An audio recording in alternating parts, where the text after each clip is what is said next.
दो चीजों को याद रखिए, गौदान और एकादशी।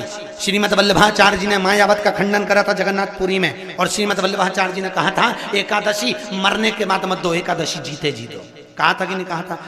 जीते जी दान करिए। इसलिए जगदीश में, जगन्नाथपुरी में एकादशी उल्टी लटकी हुई है। करें आपने दर्शन? जगदीश में एकादशी को उल्टा लटकाया। क्यों? क्योंकि वल्लभ ने कहा कि एकादशी जीते जी दो। कई पंडितों कहते हैं तुम्हारे दादाजी मर गए, जब 12वें का दिन होता है ना तो पंडित जी संकल्प छुड़ाते हैं, दो एकादशी। बड़े बेटे ने 5 दे दी, छोटी बहू ने 3 दे दी, उसने 2 दे दी, उसने 2 दे दी। तो क्या तुम्हारे दादाजी भिखारी थे जो तुम्हारी एकादशियां लेकर जाएंगे? और तुम कौन होते हो दादाजी को एकादशी देने वाले? तुमने कौन सा इतने पुण्य कर लिए जो तुमने एकादशी दे दी? एकादशी के दान की महत्वता श्रीमद वल्लभाचार्य जी ने कहा कि कोई व्यक्ति अगर खटिया पर सड़ रहा है, पलंग पर तड़प रहा है, हॉस्पिटल में पड़ा हुआ है, तो निवेदन है कि उसको देखने जाओ तो अपनी करी हुई एकादशी में से 2 एकादशी का दान उसको तुरंत दे दो। क्यों? तो जिससे उसको मोक्ष मिल जाए, मरने के बाद नहीं। क्योंकि मरने के बाद तो वो 10वें के दिन, गरुड़ पुराण में लिखा है 10 दिन तक जीवात्मा घर की अटारी पे रहती है। कितने दिन? 10 दिन। 10 दिन के बाद जीवात्मा चली जाती है। कहां जाती है? उसको जहां जाना है। 3 दिन में उसको भोग भोगना पड़ता है जीवात्मा को। 3 दिन नरक का भोग भोगती है, उसके बाद स्वर्ग का भोग भोगती है। 18 दिन में ये प्रोसेस पूरी हो जाती है। कितने दिन? 18 दिन। 18 दिन के बाद में उस जीवात्मा को धान के खेत में पटका जाता है। किसके खेत में? धान के, चावल के खेत में। इसलिए कहते हैं एकादशी के दिन चावल मत खाओ। कहते कि नहीं कहते? और क्या कहते हैं? द्वादशी के दिन चावल खाना जरूरी है।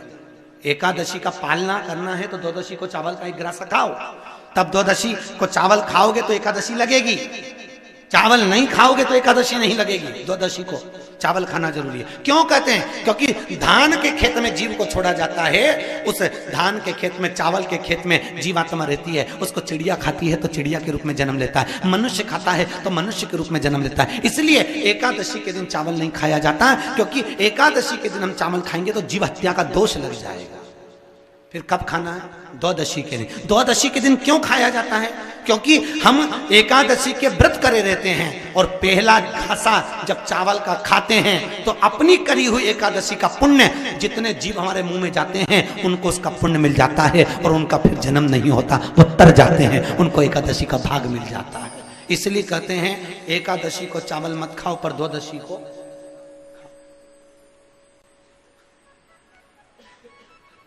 खाइए। 10 दिन तक जीवात्मा है, और आपने एकादशी कब दान दी? बोलो जम के। 12वें के दिन, 13वें के दिन आपने एकादशी का दान दिया, वो मिली उनको? अरे बोलो अच्छे से। कई तो अभी तक कर रही होगी, हमारे दादाजी के निमित्त की कर रहा है, कर ले।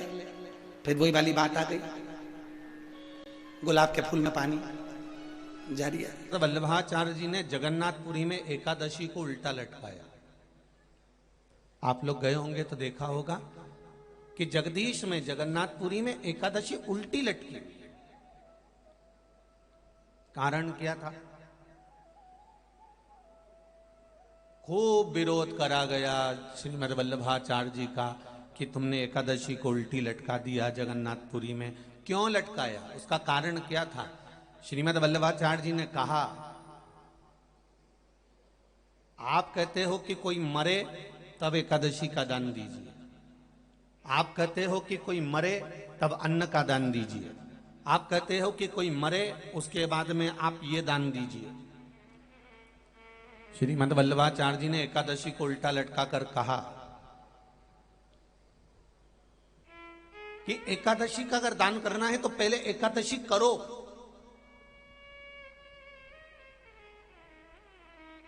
और एकादशी करने के बाद उस एकादशी का फिर दान करो जीते जी।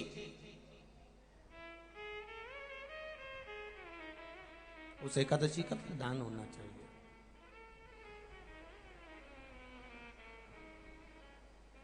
कितना सुंदर! हम तो इतना अच्छा व्याख्यान इस वर्णन को नहीं कर सकते। आपके यहाँ के एक विद्वान, बहुत विद्वान, पुष्टि मार्ग के लेखों को अपनी वाणी में व्यक्त करने वाले जिनकी वाणी को इस शरीर को भी सुनने को मिला, परम पूज्य आदरणीय, मैं तो संत शिरोमणि भी कहूँ तो अतिशयोक्ति नहीं होगी, आदरणीय शायद मदन लाल जी जोशी जी, जिन्होंने मंदसौर नगर का नाम पुष्टि मार्गी कथा के मामले में सबसे आगे लेकर गए, ऐसे मदन लाल जी जोशी इसी मंदसौर के थे। जब